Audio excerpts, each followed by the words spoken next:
¿Qué tal? Muy buenas tardes. Vamos a comenzar con esta charla de cine de monstruos más allá del disfraz. Yo soy Arturo Ramírez, director de Un Minuto, un Libro, un espacio donde hacemos reseñas de libros, recomendamos algunos otros y sobre todo generamos discusión para poder tocar temas que a veces quedan en segundo plano de los grandes temas. Y en este caso, el cine de monstruos, pues es un tema que nos apasiona, particularmente a mí me apasiona desde la infancia y que no nada más lo vamos a ver desde el punto de vista de su historia cinematográfica o su historia gráfica. Vamos a ver cómo este cine, que crea su propia iconografía, sus propios dogmas, se logra separar de la literatura de terror, de una literatura de terror que venía muy rica desde el siglo XIX y que en el siglo XX en el cine va a encontrar un espacio de muy ad hoc para las imágenes, sobre todo para recrear ambientes, para crear estos personajes tan icónicos del cine. Vamos a ver cómo tras el disfraz, tras el efecto especial, vamos a encontrarnos una cuestión ideológica muy importante que engloba cuestiones culturales, sociales, hasta económicas, lo vamos a ver, políticas muchas veces. Entonces, el cine de monstruos lo vamos a ver a partir de estos elementos y bueno, esperemos sus preguntas, sus dudas y que les vaya gustando aquí. Y algo que tenemos que empezar cuando vemos el cine de monstruos es ¿por qué los monstruos? ¿De dónde viene el origen de monstruos? Por ejemplo, aquí en esta imagen que tenemos, vemos a uno de los monstruos más clásicos de la literatura, que curiosamente no tiene una película que lo represente. Es decir, no ha llegado ese director de cine que agarre y haga al dios Cthulhu en este caso, parte de la mente de Lovecraft, de este escritor, no lo ha representado muy bien. Entonces, un día seguramente llegará algún director que lo represente con toda dignidad. Pero el origen de los monstruos viene de esta palabra latín monstrum, que significa prodigio. Y básicamente se le utilizaba la palabra prodigio o monstrum, en este caso, para poner a las cosas que eran anormales, que salían de esta normalidad en la cual se vivía, por ejemplo, en la antigüedad. Entonces, era en la antigüedad romana, en latina, entre los griegos, romanos. Entonces, desde una persona que tenía un defecto congénito hasta alguien que era herido en la guerra y quedaba mutilado, entonces, monstrum era el adjetivo que se le ponía. Obviamente, la palabra monstruo pues, fue evolucionando hasta un momento en que en la actualidad nosotros sabemos que cuando le decimos a alguien que es un monstruo, la monstruosidad, o vemos un monstruo en la literatura, o vemos un monstruo en el cine, básicamente lo que estamos viendo es una representación de nosotros mismos, es decir, lo que nos es extraño, lo que es diferente, el otro. Entonces, nosotros al utilizar la monstruosidad como un adjetivo que se lo vamos a imponer a otro que parte de características totalmente diferentes a nosotros, pues obviamente ahí le cargamos todos los defectos nuestros, todo lo que no deseamos para nosotros. Entonces, unos grandes expertos en hacer esto pues fueron los griegos, ¿no? Al hacer que sus dioses se convirtieron en humanos y entonces los dioses, en este caso, tenían todos los defectos que tenía el humano. Eran viles, eran salvajes, eran alegres o podían ser amorosos, pero también envidiosos, vengativos, en fin. De ahí parte el asunto de la monstruosidad. Pero obviamente también el concepto ha ido evolucionando. Entonces, por ejemplo, en el medioevo es donde la cuestión de la monstruosidad va a encontrar un eco todavía más representativo. ¿Por qué? Porque ahí no nada más vamos a encontrar al monstruo como una representación solamente física o del defecto físico, sino también vamos a encontrar la cuestión del defecto moral, es decir, los aspectos morales. En ese sentido, el monstruo va a conjuntar ambas partes del ser humano. Va los defectos físicos más los defectos que se encuentran en la moral, en este caso, judío-cristiana. Y entonces eso va a conjuntar que los monstruos todavía sean más complejos y tengan una existencia muchísimo más, en este caso, o más larga, o tengan una coexistencia con los hombres, digamos, de una mayor virulencia que hay.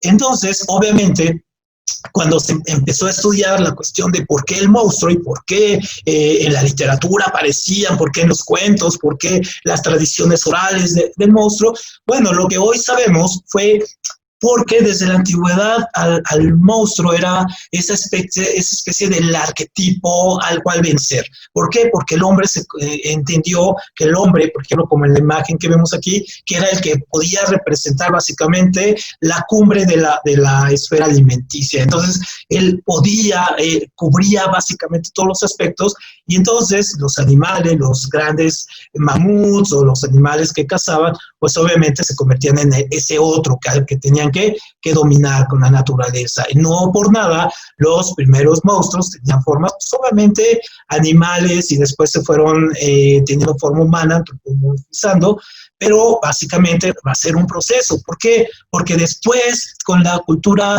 judeo-cristiana, que es la que básicamente a la mitad del mundo, pues obviamente gobierna, pues tuvimos esta cuestión del mal, el mal moral, el mal de entre buenos y malos, el infierno o el cielo. Entonces el monstruo siempre va a simbolizar a ese mal que representa esas cuestiones, o puede representar el infierno, el demonio, un monstruo sobrenatural, pero que representa algo a lo cual nosotros no queremos llegar. Entonces, el monstruo, obviamente, es lo que nos hace que siempre nosotros creamos en él. Seamos religiosos o no, creamos en una ideología o no, siempre vamos a tener una creencia en algún tipo de monstruo. En este caso, obviamente, en la actualidad, los monstruos son vistos de una manera un poco diferente. Los monstruos ahora no nada más tienen la cuestión moral y física, sino también el monstruo es este miedo a perder la perfección física a la cual el ser humano aspira.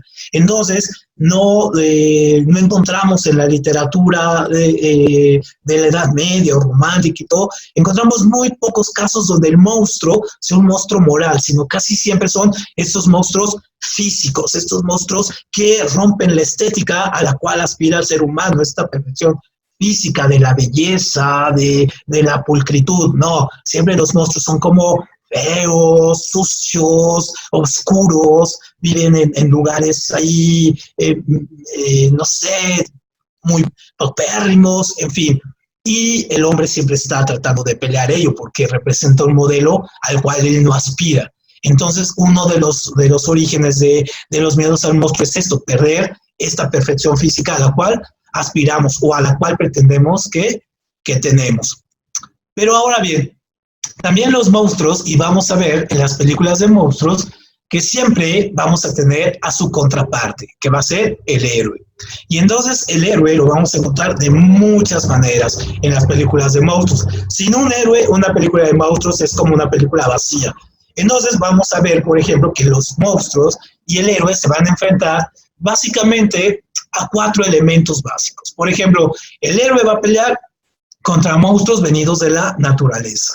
Es decir, monstruos que pueden ser monstruos como, por ejemplo, un virus, como ahora convertido, o contra elementos naturales, una tormenta que se enfrenta a él. También podemos tener al héroe peleando con monstruos, que es la gran mayoría sobrenaturales, es decir, que parten, o sea, de espacios físicos, o espacios, en este caso, dimensionales que nosotros no conocemos o que no cubren nuestra naturaleza, ¿no? También el héroe, en las películas de monstruos, va a pelear contra otros hombres, otros monstruos que se convierten en hombres, o hombres que se convierten en monstruos y van a pelear. Pero vamos a ver algunos ejemplos. El mayor, en este caso, monstruo que va a enfrentar el héroe va a ser cuando él mismo se convierte en otro monstruo, cuando ataca finalmente a los monstruos, pero sin darse cuenta que él es quizá el peor de los monstruos. Entonces, esa es un poco la cuestión de los monstruos, de los héroes, de cómo conviven entre ellos. Entonces, cuando en el siglo XIX, cuando empieza esta literatura gótica, romántica, que empieza a surgir, por ejemplo, elementos como literatura como Frankenstein, Drácula, de Bram Stoker, obviamente tenían un público lector, un público que les exigía la lectura. Entonces, en estos libros, pues obviamente también hay críticas a los sistemas, en este caso como la revolución industrial o a las enfermedades que estaban en su momento como la sífilis, en fin, hay elementos ahí de crítica. Pero en el siglo XX el cine es el que va a crear un lenguaje propio, un lenguaje de monstruos, un lenguaje que va a pasar de lo muy rústico y muy rudimentario, a veces hasta gracioso, a veces hasta cómico, a las cuestiones ya más serias de profundidad, de miedo psicológico o de una monstruosidad muy elaborada, que más compleja. Entonces, por ejemplo, para la socióloga Kathleen Gerson, ella pensaba que el primer cine de monstruos, este cine de los años 20, 30, que es donde empiezan las primeras producciones, simplemente reflejaba una serie de miedos masculinos heterosexuales. ¿Por qué? ¿Por qué decía esto? Bueno, pues porque había un miedo, por ejemplo, a todo lo que fuera diferente al hombre blanco exitoso de los años 20 de los Estados Unidos, el hombre que tenía su casa, tenía un empleo, tenía un prestigio, y entonces que tenía una sexualidad muy, muy bien marcada, muy bien estructurada. Entonces, ellos pensaban que el monstruo podía representar todo ello que era contrario, es decir, representar una sexualidad torcida, lo que ellos le llamaban así, o representar una economía o un aspecto físico también extraño, no bonito, representar al que les pudiera quitar los trabajos o al que pudiera llegar a abordarlos a ellos como un asaltante, en fin, ¿no? Y un poco para que tengan la idea cómo es esto de los miedos masculinos heterosexuales, por ejemplo, uno de los santos más famosos en la cristiandad es San Francisco de Asís. Entonces, por ejemplo, San Francisco de Asís es este santo que le habla, por ejemplo, a los animales. Pero siempre que vemos las representaciones de San Francisco de Asís, lo vemos representado con caballitos blancos, palomas, liebres, animalitos estos bonitos, muchos blancos, en fin. Pero pocas veces vemos al San Francisco de Asís hablándole a otro tipo de animales, por ejemplo, insectos, ratas, zorros, todos esos cangrejos, en fin, todos esos animales que no representan esta estética como naif, bonita, adecuada para lucirlas en los aparadores. Entonces, un poco también representa esto, el monstruo va a venir a representar todo lo que el hombre de los años 20 y 30, cuando empiece el cine de monstruos, va a iniciar. Entonces, esto se va a conjugar con algo muy, muy curioso que también lo vamos a ver en la literatura de terror, que lo vamos a ver en otra plática. Pero los monstruos van a entrar dentro de esta esfera de tres tipos de historias. Podemos encontrar monstruos dentro de historias de ciencia ficción. Vamos a ver algunas películas que podrían ser casi de ciencia ficción, es decir, como una crítica a la ciencia, como películas de terror prácticamente, es decir, las películas de miedo, que ahí los monstruos son de otro tipo, pero también los encontramos mucho en el cine de aventuras. Entonces, de inicio, muchas de las películas que vamos a ver van a estar enmarcadas entre estas dos, entre la ciencia ficción y las aventuras, y poco a poco se va a ir metiendo el terror, va a ir agarrando un camino propio. Pero básicamente se encuentra al inicio en estas dos, ciencia ficción y aventuras, el cine de monstruos como parte de su origen. Y algo que también va a hacer que el cine de monstruos sea muy exitoso a sus inicios, y también por ahí de los años 40, 50 es cuando va a tener su gran pico, un gran pico así de audiencia, donde la gente iba realmente a ver este tipo de películas, al mismo tiempo que iba a ver Lo que el viento se llevó, se llenaban estas películas, o ponían estas películas antes, es lo que llamamos el cine del lado B.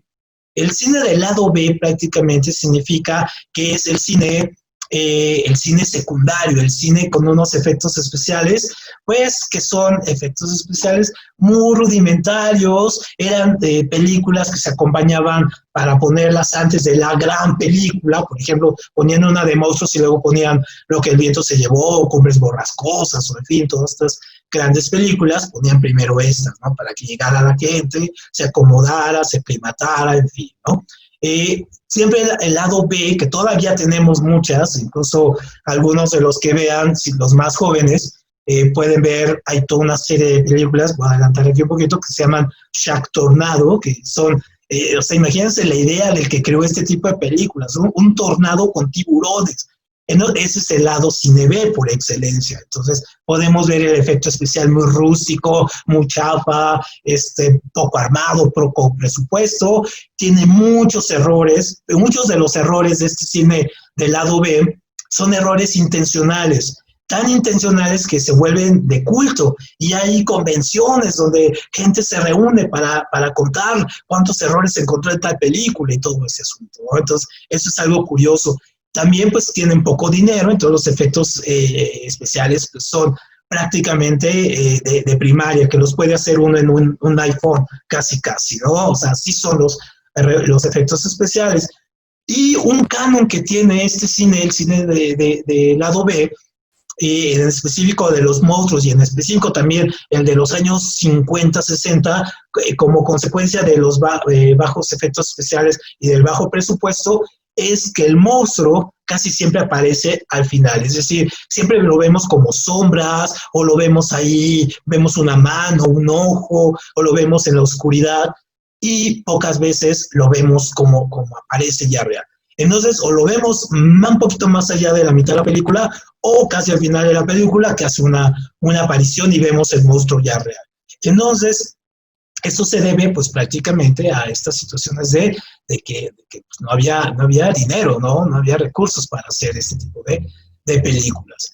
Ahora, aquí también vamos a tener que diferenciar, ahorita que veamos las películas, el tipo de películas, que hay, el cine fue evolucionando para que hubiera dos tipos de monstruos, los monstruos físicos y los monstruos morales, un poco en consecuencia de lo que decíamos ahora. Los monstruos físicos son estos monstruos que su aspecto, toda su monstruosidad va a girar en torno a su aspecto físico, ¿no? A algún defecto, a la fealdad, a cuántos cuernos tiene, si no tiene manos, si tiene cola, en fin, todo ello. Entonces, esa es la monstruosidad física. La monstruosidad moral sería donde vemos una persona que puede ser una persona de un aspecto físico normal, como nosotros nos vemos, pero que tenga elementos de maldad, de sadismo, de violencia, de monstruosidad interna, que lo haga ser, en este caso, prácticamente un monstruo, mucho más terrible que los monstruos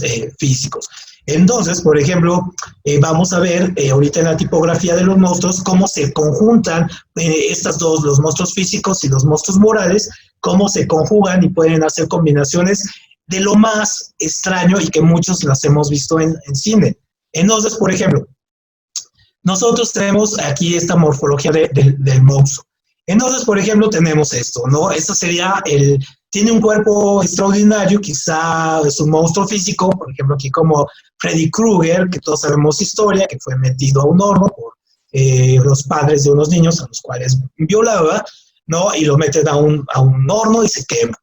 Pero no nada más es monstruo, en este caso físico, también tiene una violencia, un aspecto moral también hostil, violento. Entonces, obviamente, el monstruo por excelencia, pues es Freddy Krueger, ¿no? Que tuvo su gran apogeo en los 80 con todas estas películas de Pesadilla en la calle del infierno o Elm Street, y que ahora hay una nueva versión que no es la versión que esperábamos, pero finalmente la mejor saga de Freddy Krueger, la saga de los 80, 90. Incluso Johnny Depp sale en la primera, ¿no? Muy poca gente se da cuenta que sale en la primera. Luego, otra película de monstruos clásica es una película que incluso, por ejemplo, se deja ver, sobre todo para ver los aspectos de quién es el monstruo ahí, si el hombre o esta persona, es donde se tiene un cuerpo monstruoso, es decir, un cuerpo, en este caso, que es un caso real, el del hombre elefante, totalmente desfigurado su cuerpo, con una serie de jorobas, la cara totalmente deforme, pero tiene una conducta increíblemente positiva. Este hombre elefante jugaba ajedrez, era fino, leía, tenía una cultura bastante amplia y es perseguido finalmente, es perseguido por la sociedad, pues que no lo comprende, hasta provocar un desenlace que, bueno, tendría que ver la película, porque el desenlace es bastante triste. Entonces, esta sería la otra tipología del monstruo. Otro monstruo que nosotros encontramos, si han visto esta película de Seven, es una de las primeras películas de Brad Pitt que surgieron por ahí de los años 90, que lo catapultó, de hecho, no nada más como el rostro bonito, sino como finalmente actor, es donde tenemos un cuerpo normal, pero una conducta completamente hostil. Entonces, para los que no hayan visto esta película de Seven, solamente les cuento la trama, no les cuento el final ni nada de este asunto, pero hay un psicópata que están persiguiendo estos dos, Morgan Freeman, que la mayoría de la gente conoce a Morgan Freeman por sus narraciones, porque tiene una voz extraordinaria, y estos dos están siguiendo a un monstruo, finalmente, que es terrible, que quiere reproducir los 7 pecados capitales. Entonces, ese sería un ejemplo de ese tipo de morfología, de este tipo de monstruosidad. Otro tipo de monstruo que es muy engañoso es que tiene un cuerpo normal, aparentemente normal, pero es engañoso, es falso y tiene una conducta positiva. Entonces, por ejemplo, si han visto las películas de Alien, el octavo pasajero, sobre todo las 3 primeras sagas, pues vamos a encontrar este personaje que es un androide y que quiere representar lo mejor del humano, quiere representar lo que los hombres hacen mejor, más allá incluso del mismo hombre. Pero entonces, como no puede ser un hombre, pues es un robot. Y entonces esto es muy, muy, muy padre en este tipo de monstruo, que lo vamos a encontrar más adelante también ahorita. Otro monstruo, este monstruo ochentero, noventero, que fue la pesadilla de mucha gente, que a la fecha, por ejemplo, con todo esto que estamos viviendo de la pandemia, pues ha surgido un poco las referencias a este tipo de monstruo. Es uno que también se aparece con un cuerpo normal, es parecido al anterior, normal, pero es falso, pero también tiene una conducta hostil. Es decir, aparte de ser falso, es hostil. El otro era por lo menos bueno. Tiene una conducta hostil. Entonces, todos hemos visto, por ejemplo, espero que lo hayan visto, esta saga. Sobre todo las 2 primeras películas de Terminator son básicamente las básicas. La primera, de hecho, es una película de culto. La segunda ya está llena de efectos especiales, ustedes le metieron mucha lana. O sea, la primera fue sin el lado B, la primera Terminator. Y la segunda vieron que generó y ya le metieron mucha lana. Entonces se ve la diferencia de efectos especiales entre la primera y la segunda. Y luego ya toda la saga de Terminator, pues ya la pueden ver los domingos palomeros, pero ya pierden la mística y pierden un poco las referencias de esta primera saga. Y otro cine que fue en los 90 muy, muy explotado fue ¿no? Donde teníamos el cuerpo bello, la mujer perfecta, bellísima, pero no, con una conducta hostil terrible. Entonces, por ejemplo, esa película fue un ícono sobre todo para lo que hoy se llama la generación X, o sea, gente como de mi edad, entre los 40 y 55, donde esta mujer pues atrae a los hombres como una abeja que atrae a los hombres y luego, o más bien como una viuda negra que atrae a los hombres y luego los atrapa y se los come. Y entonces esta escena fue, cuando dobla las piernas, bueno, es la escena más icónica del cine, en este caso de los 90, pero finalmente también este es un monstruo, ¿no? También esta mujer es un monstruo. Y hay otra película que se llama Mujer Soltera Busca, donde también vemos una mujer que a través de la belleza también se convierte en un monstruo. Entonces, básicamente esa es un poco la tipología de los monstruos que nos vamos a encontrar en el cine. Ahora, ¿por qué vamos a ver el cine de monstruos? Es decir, ¿qué nos hace ir a una sala de cine a ver películas de monstruos? Eso es como algo que siempre ha sido como una pregunta básica. ¿Por qué nos gustan este tipo de emociones? ¿Por qué nos subimos a la montaña rusa o a estos juegos que nos provocan tanto ello? Bueno, pues básicamente por el control, porque nos hace pensar en el control que nosotros tenemos, ya sea perderlo o, en este caso, cómo se siente cuando no los arrebatan. Por ejemplo, nosotros un poco lo podemos ver cuando vamos en un avión y de repente empieza a haber turbulencia y entonces el avión se empieza a mover. Entonces, cuando pasan ese tipo de cosas, nos asustamos, no nos asustamos porque se vaya a caer el avión, o sea, el avión no se cae por las turbulencias, pero como perdemos el control porque vamos sentados en un asiento y nosotros no tenemos el control de ello, obviamente eso es lo que nos da miedo, no que se caiga el avión, sino perder el control. Cuando vamos a ver cine de monstruos o cine de miedo, cine de terror, todo esto, lo que nos hace es esa sensación, esas 2 horas o la hora y media que estamos ahí, esa falta de control de nosotros sobre lo que estamos viendo. Entonces, eso quizá lo hace todavía una experiencia más padre, porque no nada más es la adrenalina visual, sino también es la adrenalina que sentimos en el momento. ¿Y cuántos de ustedes, de los que han visto películas de monstruos, no cierran los ojos cuando ven una escena o no gritan o las clásicas escenas de que de repente voltean y ven a alguien inesperado y gritan? En fin, es la falta de control, ¿no? Las ganas de generar adrenalina, la que nos hace ir a ver cine de monstruos. Y en el siglo XX y sobre todo en la contemporaneidad, viendo la historia del cine de monstruos, pues hemos encontrado una tipología de películas que las podemos clasificar así, donde básicamente los monstruos que más éxito tienen en la taquilla o en la gente, o quedan en la memoria, o crean franquicias, o crean toda una mitología, incluso más allá del cine, más allá de la película, pues es este cine hollywoodense donde vemos extraterrestres, donde vemos a zombies, donde vemos a demonios y esos monstruos gigantes. Pero cada uno de ellos tiene su propia especificidad y tiene básicamente su propia ideología. Y cómo surgieron, es interesante ver cómo surgen todo este tipo de monstruos. Entonces vamos a empezar a ver algún tipo de películas. Aquí les voy a poner básicamente las más importantes de su momento para ver los tipos de monstruos que había. Entonces, por ejemplo, los monstruos míticos. Estas, curiosamente, son películas que están entre 1920 y 1930, las 4 películas que fueron producidas en esa época.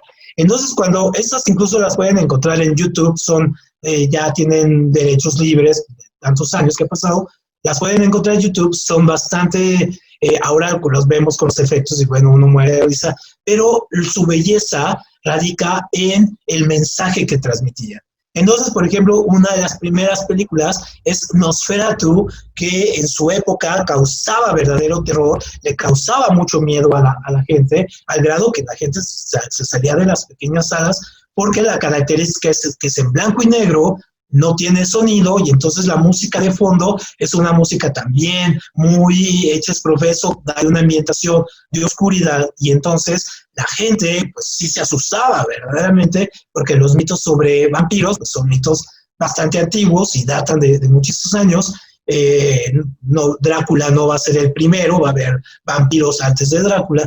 Entonces, les va a despertar un miedo terrible, sobre todo por las escenas, sobre todo también porque se basan en el expresionismo alemán, este cine de sombras, ¿no? De sombras, oscuridad, claroscuros, y entonces lo hace la película por sí misma, siempre hace que les dé miedo. Incluso ahora, si lo vemos, si la llegan a ver, ahora hay escenas que son muy repetidas en el cine contemporáneo, la mano pasando, la sombra corriendo, en fin.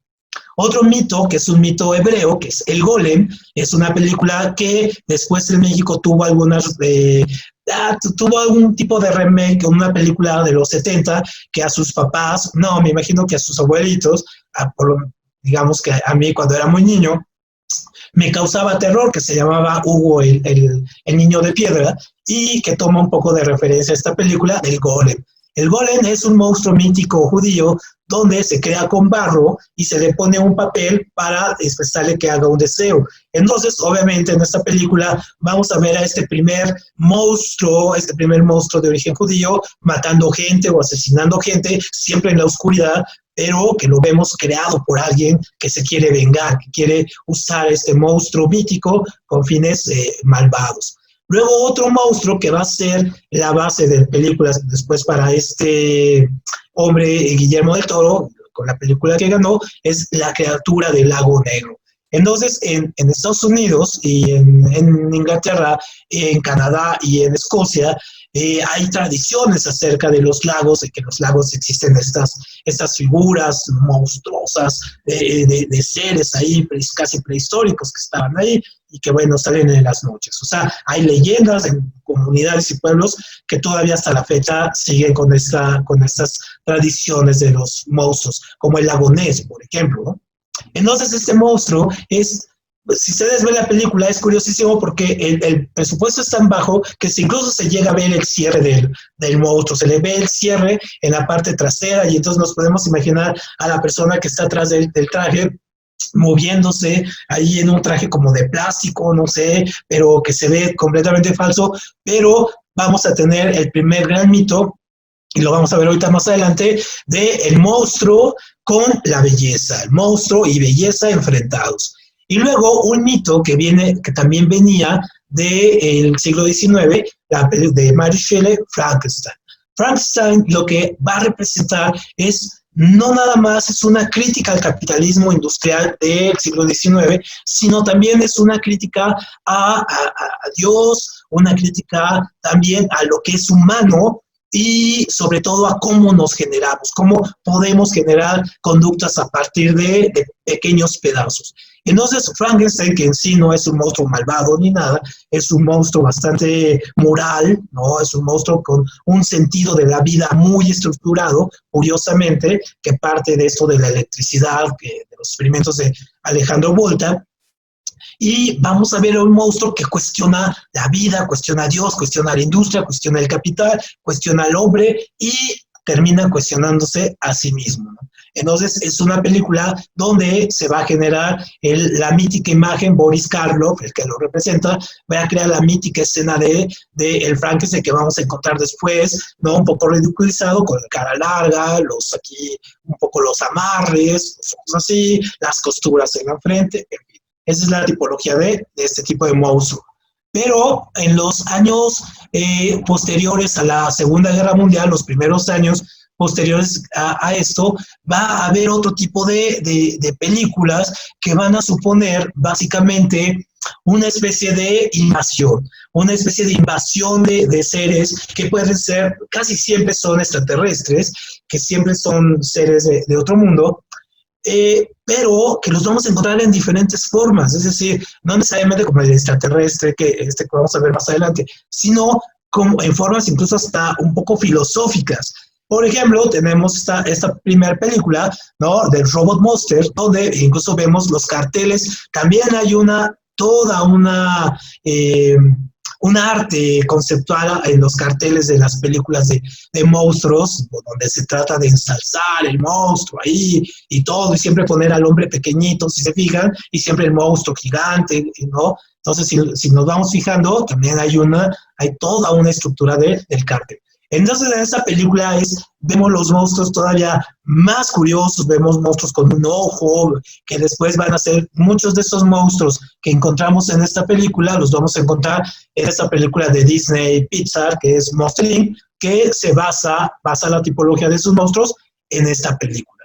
Y La Guerra de los Mundos, de esta novela de H.G. Wells, donde vamos a ver que los monstruos son los marcianos y que son eliminados por los microbios. Entonces, la película sale en los años 50 y va a tener unos efectos especiales muy impresionantes, pero para su momento, ¿no? Pero lo que representa básicamente esta película de La Guerra de los Mundos, en el momento que es lanzada, no es que esté hablando de los extraterrestres como los grandes invasores, sino los grandes invasores son los soviéticos, los que ganaron también la guerra del otro lado. Entonces, básicamente, estas películas como Guerra de los Mundos, Ladrones de Cuerpos o Target Girl son representaciones metafóricas de los comunistas que vienen o que quieren invadir Estados Unidos, porque curiosamente estas películas siempre están representadas en pequeños pueblos, en pequeñas comunidades que representan lo mejor del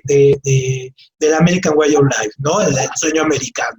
Entonces siempre llegan ahí a querer destruir ese sueño americano construido por los padres fundadores de los Estados Unidos. Entonces, por ejemplo, esta de secuestradores de cuerpos, que ha tenido muchas versiones, donde un virus se mete y se transforma en humano y prácticamente va suplantando a los humanos para crear una comunidad de seres extraterrestres basados en bacterias, ¿sí? Y virus. Y Tiger Head, pues es una película muy parecida a Guerra de los Mundos, donde vamos a ver, sobre todo, nunca vemos a los extraterrestres como tal, pero los vamos a ver, cuando los vemos al final, nos da mucha risa porque son como horda de seres alienígenas muy chistosos. Es una película que causa mucha risa ahora. O a otros de los monstruos morales que tenemos ahora, por ejemplo, lo que vemos es esta película que en los años 50 se llama El día que la Tierra se paralizó, donde llegando un extraterrestre junto con un robot que es capaz de destruir a la Tierra. Y viene como parte de una confederación de planetas para poder salvar a la Tierra, porque está la Guerra Fría, plena Guerra Fría, las bombas nucleares. Entonces, esta película son monstruos morales. ¿Por qué? Porque el monstruo quiere educar, es bueno, quiere educar a la población, quiere decirle los riesgos que tiene el hecho de tener bombas nucleares o armas nucleares en este caso. Y para probar que puede destruir al mundo, pues paraliza la Tierra casi dejándola en peor que la Edad Media. Estas otras dos películas, Un monstruo que viene a verme y La forma del agua, si las han visto, se dan cuenta que también los monstruos tratan de dar este mensaje de humanización. Es decir, el monstruo no son ellos, los monstruos son los humanos, que no los comprenden, que no están en su mundo, y donde los monstruos finalmente son los que son los que se comportan más humanos moralmente que los hombres, ¿no? Que los rechazan. Entonces, esos son los monstruos morales. Ahora, monstruos que no parecen monstruos. Estos son muy curiosos porque estos monstruos, en este caso, son monstruos como lo que hoy podríamos llamar de falsa bandera. ¿Por qué? Pues porque no parecen que van a ser monstruos. Cuando ustedes si tienen chance de ver esta película, El pueblo de los malditos, pero vean la versión, está en YouTube, la versión vieja, la versión de los años 50, es también el miedo de los norteamericanos a ser invadidos por los soviéticos. Pero no nada más es ser invadidos, sino que su sociedad se convierte en un poco como una sociedad casi estilo nazi, donde los niños denunciaban a los papás que no seguían las reglas del Führer.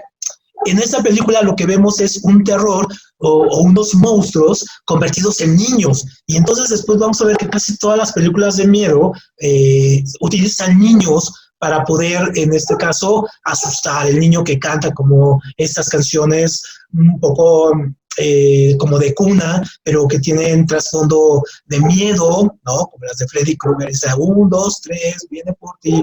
En fin, entonces vemos estos niños, son aparentemente niños normales, bonitos, todos ellos güeritos, albinos, pero que con la mente pueden destruir o pueden hacer lo que quieran. Entonces, y pueden leer la mente incluso, ¿no? Que era el gran miedo que tenían los norteamericanos, en este caso, para que no pudieran entrar a su sistema de vida a los comunistas, que no le lavaran la mente a su pueblo. Entonces, esta es una película que verdaderamente es monstruosa. Una película que cuando nosotros veíamos el cartel nos llamaba la atención, decíamos, qué bonito, yo quiero uno de esos, pero después cuando eran tocados por agua y se convertían en monstruos, los Gremlins, esa exacerba ese miedo también a los tipos de invasiones, porque esta es una película de los años 80, cuando está en la cumbre de la Guerra Fría, está a punto de acabar la Guerra Fría, pero está en la cumbre. Entonces, el Gremlin también representa este gran miedo que hay atrás, ¿no? Es decir, puede una persona parecer como muy normal, pero de repente, cuando viene una transformación o hay algo que puede ser algo que lo incite, entonces se vuelve el monstruo rebelde que destruye todo. Y otra película que tiene ahorita su segunda versión, pero realmente la buena es la de Guillermo del Toro, es Hellboy, un monstruo que lo vemos como muy normal, muy humanizado, que convive con gatos, come chocolate, se enamora, sufre, pero que no deja de ser un monstruo que puede destruir el mundo, que tiene la llave para destruir el mundo en este caso. Y es la lucha contra sí mismo, entre decir soy un monstruo o soy un humano. No se acepta como ninguno de los dos. Entonces, las primeras películas de Guillermo del Toro, de Hellboy, son las buenas. Esas son las que hay que echarle un ojo. Otras películas que tuvieron mucho éxito de monstruos, pues son las películas de zombies. Pero curiosamente, las películas de zombies, a pesar de todo lo que vemos ahora, no surgieron como una película de zombie donde vemos al zombie así corriendo, comiendo y queriendo cerebros. No, la primera película de zombie, que es esta, Caminé con un zombie, esa reflejaba muy bien, en este caso, los miedos del colonialismo y de las consecuencias del esclavismo, en este caso en Estados Unidos, de los esclavos africanos. Entonces, cuando nosotros vemos a este tipo de zombies, nosotros vemos imágenes así, digamos que este era el zombie original. Entonces, es una película que trata de unos norteamericanos que van a Haití y se encuentran a este hombre que está, como le llaman en la cultura yaruba, pues es un zombie. Y que ahora sabemos que mucho de esta cultura yaruba, el zombie, o lo que tratan ellos de llamarle zombie, lo hacen a través de una mezcla de pez globo con molido, con algunas hierbas de la zona, y que a la gente se lo avientan y al transpirarlo le producen un daño neuronal que pues los deja en un estado casi catatónico. Entonces, la primera película de zombies fue a ello, pero el canon de las películas de zombies y de los monstruos que tenemos surge con La Noche de los Muertos Vivientes, que es una película de los 60 de un actor de culto, ¿no?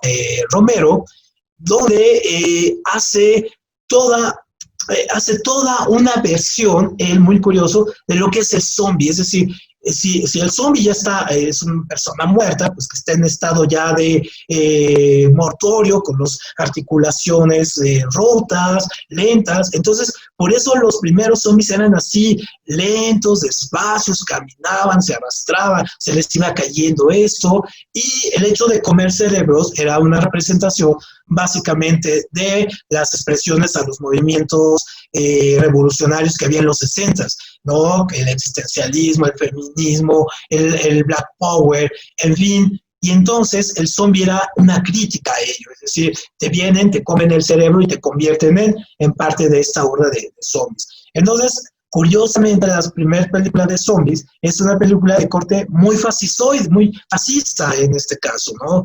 Es una verdaderamente crítica de, pues no te vayas con estos movimientos porque lo que hacen es robarte tu cerebro, comértelo, ¿no? Y te conviertes en una horda de zombies. Entonces, obviamente, hubo una evolución y una película genial, una de las mejores películas de los años 90, El Amanecer de los Muertos, que es la versión contemporánea de La Noche de los Muertos Vivientes, pero esta sí da miedo, esta sí asusta de zombies. O sea, muchas dan risa, pero esta verdaderamente da miedo. Y una película de culto de zombies que todo mundo tiene que ver es de un director que curiosamente hizo las mejores películas de Spider-Man, Sam Raimi, que aquí le pusieron como El Despertar del Diablo, ¿no? Evil Dead. Entonces, es una película que en los 80, por ejemplo, a mí realmente no me hizo que tuviera insomnio durante un mes. La promocionaban en el cine incluso con esto de que pues si aguantas los primeros 20 minutos de la película, se aguanta, si no la aguantas te puedes salir y te regresamos tu dinero. Entonces imagínense, la gente iba en hordas a ver esta película por la publicidad. Y una película de zombies muy curiosa, muy en el estilo de estas dos, pero que le agrega un toque de humor muy simpático, es esta, ¿no? Shannon Undead. También está en todas las plataformas, Netflix, HBO, en fin, y es una película donde sí vemos el terror del zombie, pero también le pone un poco de humor.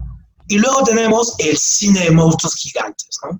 Entonces, el cine de monstruos gigantes básicamente es esta cuestión de representar la naturaleza que no podemos controlar, es decir, estos monstruos que salen fuera de nuestro control, que salen, por ejemplo, muchos de ellos son por experimentos nucleares o algún experimento de algún científico manipulador de la ciencia, o algunos de ellos son extraterrestres que llegaron ya así, pero lo que hace el cine de monstruos gigantes es que siempre son una crítica básicamente a la ciencia. Entre más grande sea el monstruo, mayor es el reto de destruirlo con la ciencia. Entonces está en esos dos. Entonces, entre el monstruo más grande, mayor es el éxito del hombre. Entonces, una de las películas clásicas que hemos visto, pues, King Kong, les recomiendo mucho que vean la versión de los años 30 y después la versión que hizo el director de El Señor de los Anillos, que la última de King Kong, que es bastante fiel a la primera, bueno, con mucho más efectos y todo, pero que trata de retratar el espíritu de la primera.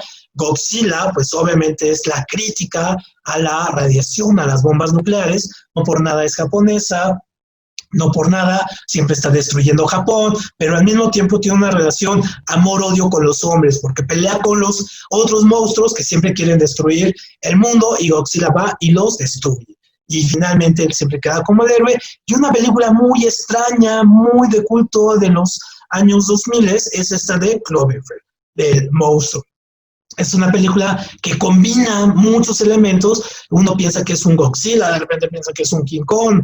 No sé. Es una película que tiene muchos elementos también de crítica, pero sobre todo lo más importante de esta película es cómo está filmada. O sea, está filmada de una manera que verdaderamente nos mete a seguir el terror que siguen de los protagonistas. Y en esta película de monstruos de los años 40, 50, 60, pues encontramos títulos que a veces son hilarantes. Por ejemplo, las tarántulas, el ataque a las tarántulas gigantes, donde parte de un mal experimento, la radiación también, la mantis religiosa, ¿no? Que está atrapada ahí en el Ártico y de repente despierta por las radiaciones y entonces se come a toda la gente, ataca a Nueva York, la mujer avispa, ¿no? Que también parte de un mal experimento y se convierte ahí en un monstruo, la noche de los conejos gigantes, también tenemos por ahí una que se llama el ataque de los tomates asesinos, que esa ya es más cómica que de monstruos, pero por ejemplo aquí los conejos se vuelven malos,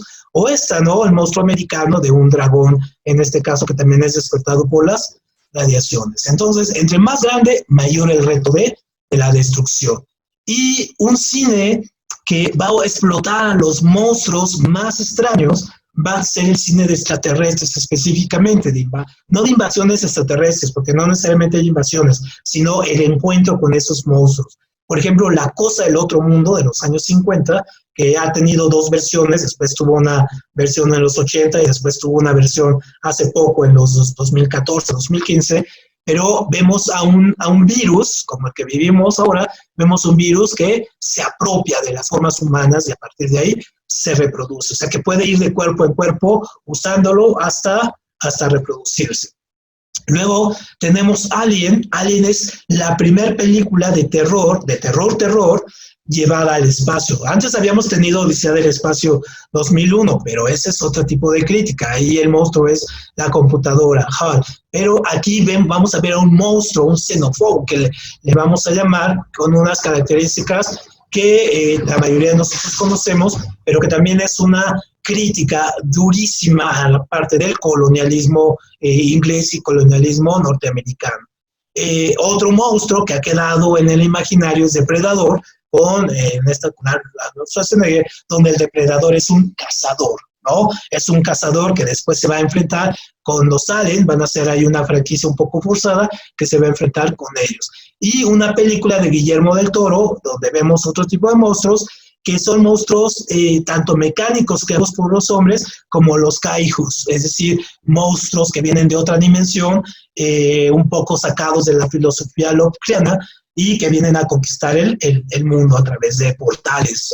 Y el hombre trata de construir sus propios monstruos mecánicos. Entonces, cuando vemos estos monstruos, los vemos así, ¿no? Vemos a la cosa, ¿no? A la cosa del otro mundo, que puede tomar esta forma. Podemos tener Alien, ¿no? En su versión más terrible, o sea, en su versión madura, podemos tener Depredador, ¿no? Aquí como todo un cazador, un verdadero cazador de monstruos, o podemos tener un kaiju, ¿no? Un monstruo de estos ancestrales venidos de otra dimensión.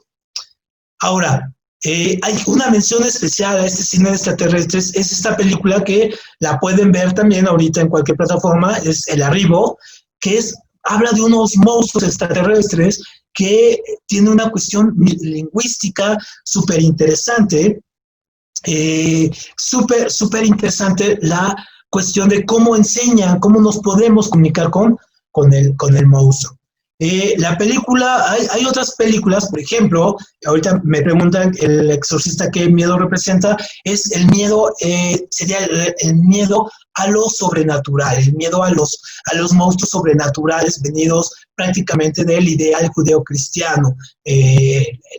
Todas las películas básicamente de terror, que en otra sesión vamos a platicar específicamente de las películas de miedo, porque es un miedo hasta psicológico, como Halloween, todas estas, pero ahorita vamos a tocar el uso, pero representa ese miedo a lo sobrenatural representado en la cultura judeocristiana, y sobre todo a los miedos estos creados de los mitos, como del diablo y los demonios, que son mitos que son tomados a partir de los griegos también. Por ejemplo, el cine de dinosaurios también tiene una fascinación tremenda con la gente que le gustan los monstruos, porque hay una hasta obsesión por ver o resucitar a los dinosaurios. La mayoría de ustedes conocerá toda la saga de Jurassic Park, creo que va en la sexta o la séptima. Es toda una saga súper interesante de recreación de los monstruos y podemos ver dinosaurios con una tecnología muchísimo más representada. Pero, por ejemplo, la primera película de donde vemos dinosaurios, la vamos a ver con el King Kong de 1933. Allá vamos a ver ahí unos dinosaurios en stop motion, y a partir de ahí se van a generar sus propias franquicias, como esta El Mundo Perdido o esta de La Bestia de 20.000 años atrás. Entonces, esa es una película donde vemos a monstruos, a estos dinosaurios, peleando por primera vez en un mundo que no es el suyo, ¿no? Que no es prácticamente el mundo de la urbanidad. O sea, imagínense un dinosaurio en el Nueva York de los años 30. O sea, era la locura, y básicamente era la representación de la Gran Depresión, de la crisis económica que azotaba a Estados Unidos, y ese era el monstruo, cómo se los iba comiendo, era la pobreza lo que representa a este monstruo. Y aquí tenemos estos, digamos, podemos llamarle monstruos blockbuster. ¿Por qué? Porque son monstruos, en este caso, que han representado franquicias muy exitosos, pero representan también miedos muy internos. Por ejemplo, la película basada en el libro de Stephen King, esta de It, o Eso, donde vemos, tiene dos versiones, la versión de los 80, la versión de los 90, prácticamente a mí, por los efectos especiales, esta versión última me gustó muchísimo, pero la versión de los 80 tiene este encanto, es como una película es como si viéramos a E.T., a los Goonies, o Cuenta Conmigo, todas esas películas de los 80 de chavitos en la bicicleta, es como si viéramos Stranger Things, pero con monstruos más feos incluso que los que tienen ahí en esta película. Y obviamente pues representa el miedo a los payasos, que la mayoría, o se ha creado una tendencia a este miedo. Entonces Pennywise, por ejemplo, el payaso, pues ahora es un ícono de las películas. O aquí tenemos a Jason, en la película en este caso, Viernes 13, donde vemos un tipo que revive y lo matan y lo matan y lo matan y revive, pero aquí lo primero es el primer monstruo que pone la máscara, que nunca le vemos el rostro, como después aquí a Michael Myers en la película de Halloween, que estos dos son muy parecidos por el uso de la máscara, que nunca vemos el rostro, nunca vemos quién está atrás ahí de ellos, y eso es todavía más terror, porque siempre es la persecución ideológica, siempre va a estar ahí, siempre, nunca va a morir, creemos que muere, pero siempre está ahí, siempre va a estar atrás de nosotros. Y el monstruo que ya habíamos visto, el monstruo de Freddy Krueger, este monstruo que, como vemos, es una representación también sublimada de una de las diosas más antiguas, que es Lilith, que su forma de vengarse de las criaturas divinas era metiéndose a los sueños. Entonces se metía a los sueños, Lilith, y ahí era donde volvía a los hombres locos o los dejaba totalmente, en este caso, fuera de sí. Entonces, obviamente, esa leyenda de Lilith, que también tiene su propia leyenda, la vamos a ver después en la literatura de terror, obviamente es tomada para ponérsela a Freddy Krueger. ¿Cómo se venga Freddy Krueger de la gente? Pues a través de los sueños. Otras películas las películas de los monstruos contra la belleza, o el monstruo, no terrible, monstruo moral, o el monstruo físico con la belleza femenina. Entonces, desde lo vemos en los cuentos de La Bella y la Bestia, o esta película que se llama La Mosca, sobre todo vean la última versión, la versión de los 80, donde vemos una de las escenas más escatológicas del cine, donde el hombre sale envuelto, bueno, no se las cuento, pero no las he hecho perder, pero es una de las escenas más escatológicas del cine con respecto al personaje, con respecto a la belleza aquí. Y bueno, King Kong, ¿no? Que King Kong se humaniza, también va a ser un tipo de monstruo moral, siendo un monstruo gigante, tiene una moralidad porque termina dominado y enamorado de la bella. Incluso la película, ese es el final, el último discurso de la película, ¿no? La bestia fue dominada por la bella. Y donde empezamos a ver ya en los 50 también un poco hacer a este tipo de monstruos, usar, por ejemplo, a Karloff con su personaje, utilizar a Bela Lugosi con el personaje de Drácula, utilizar los monstruos de Ed Wood, en este caso con Plan 9 del espacio exterior, y vemos aquí a la familia Monster, ¿no? Entonces vemos aquí a Frankenstein, vemos aquí a la mujer, esta mujer vampiro, y vemos aquí a Drácula, un poco representado en el American Wildlife, ¿no? Un poco representado, un poco ya la sublimación, y la mayor sublimación fue en Los Locos Adams, donde ya vemos que aquí lo que es real, lo normal, es la monstruosidad, y lo que es lo monstruoso es lo que nosotros llamamos lo real. Un poco así como el realismo mágico de las novelas latinoamericanas, pero en la versión televisada, ¿no? Y aquí esta serie, pues estas dos, pues crearon culto en la gente de lo que se llama los baby boomers.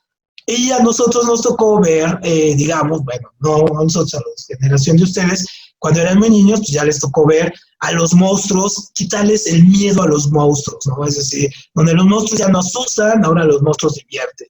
Entonces, y utilizan toda la estética de los monstruos que les decía de la película esta de Robot Monster. Y ya vamos acabando con esto, con nuestra revisión, con una película que se llama Freaks. Es una película que es una película de culto, importantísima verla, sobre todo porque aquí los monstruos nos vamos a dar cuenta que el monstruo mayor que hay, el mayor depredador, el mayor, en este caso, incidente sobre el otro ser humano, pues es el hombre.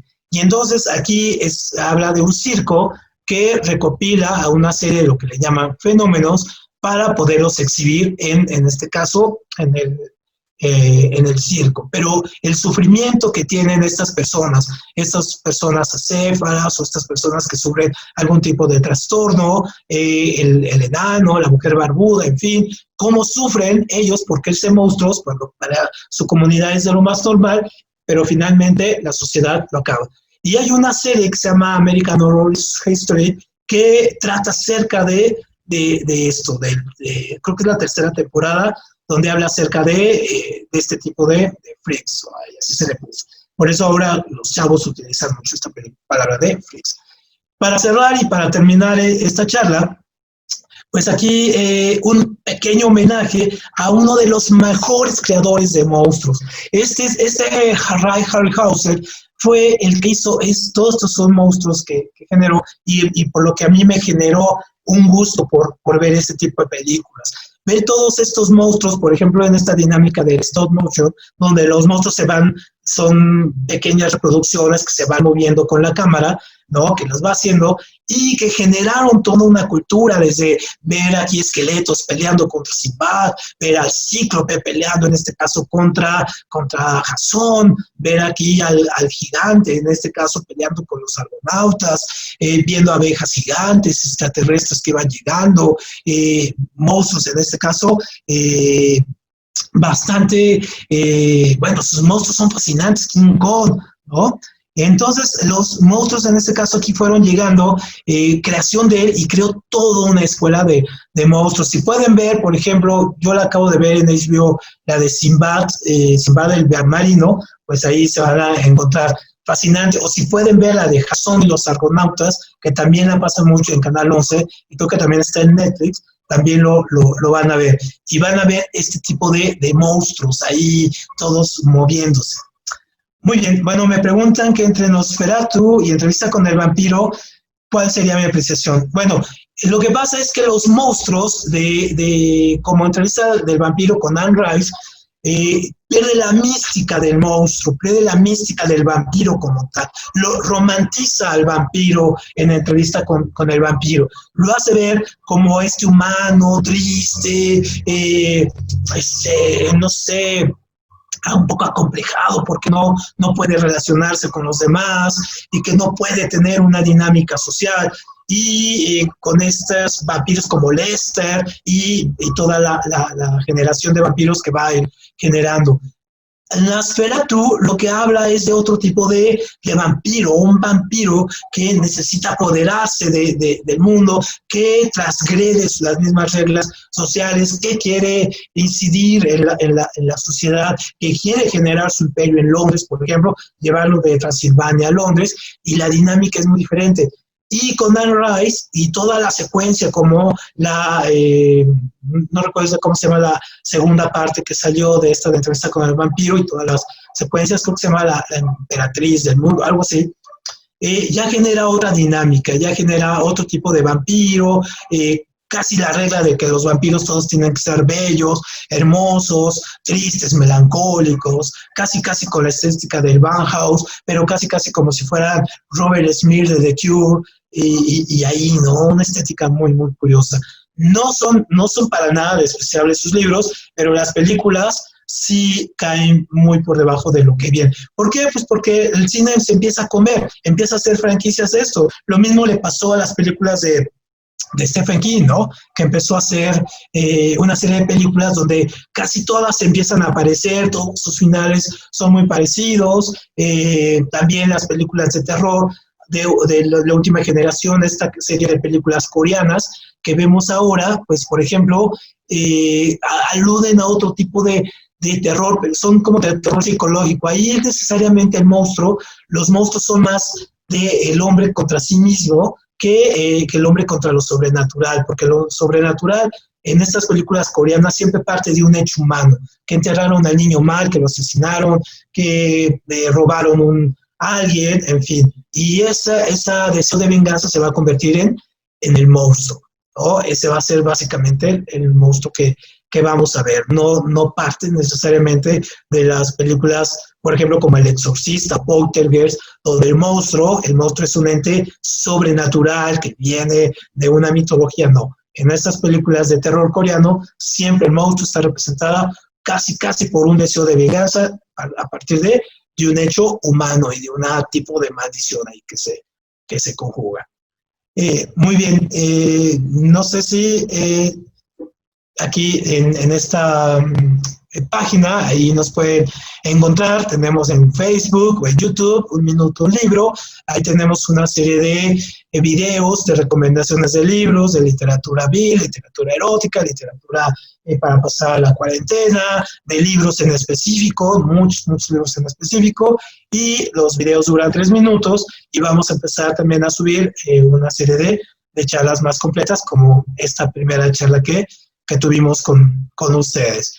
Que en la próxima sesión vamos a abordar la literatura del terror, que es diferente, ¿no? Ya el cine de monstruos, este es el gráfico, y en la literatura de terror vamos a comenzar a abordar cómo los miedos son todavía más intrínsecos, y ahí vamos a ver, por ejemplo, el libro del Exorcista de William Petty. Bueno, pues espero que les haya gustado. Si hay alguna pregunta, algún comentario, pues igual lo pueden ir escribiendo y lo vamos nosotros contestando, y espero que puedan seguirnos aquí en nuestras páginas.